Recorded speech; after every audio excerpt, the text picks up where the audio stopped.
मिरजेत कत्लीसाठी आणलेल्या 20 गायींच्या वासरांची शिवप्रतिष्ठान हिंदुस्थान गौरक्षा समितीने केली सुटका। मिरज शहर पोलिसांमध्ये टेम्पो चालकाविरोधात गुन्हा दाखल। मिरजेतील ढोर गल्ली परिसरात कत्तलीसाठी जात असलेल्या जवळपास 20 जर्सी वासरांचा टेम्पो श्री शिवप्रतिष्ठान हिंदुस्थान गौरक्षा समितीच्या कार्यकर्त्यांनी पकडून मिरज शहर पोलिसांच्या ताब्यात दिला।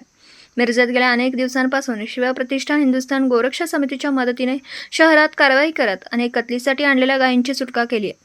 सोमवारी सुद्धा अशाच प्रकारची गायीच्या वासरांची वाहतूक होत असताना समितीच्या पदाधिकाऱ्यांनी पकडला। विनायक माईनकर यांच्या मार्गदर्शनाखाली कार्यकर्त्यांनी हा लहान बछडांचा टेम्पो पकडून या वासरांची सुटका केली।